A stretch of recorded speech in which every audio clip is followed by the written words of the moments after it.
Bir odam aytadi, do'stim shifoxonaga deydi, tushib qoldi, bordim ko'rgan. O'pkasidan operatsiya qilishibdi, yarmini kesib tashlabdi.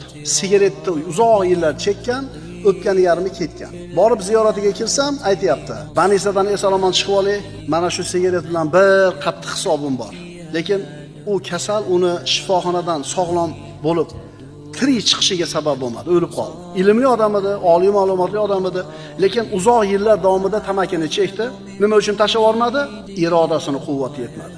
Qachon o'sha irodani topdi o'zida? Qachon tashlayman bu sigaretni dedi? O'pkasini yarmi ketib bo'lganidan keyin. Mana shundan keyin irodasida quvvat paydo bo'ldi.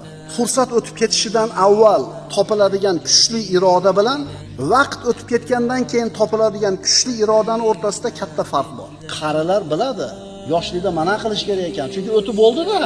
Endi irodangiz kuchli, lekin kalla emas. Pulingiz ham bor, vaqtingiz ham bor, xohishingiz ham bor, lekin endi zehn emas, sog'lik emas.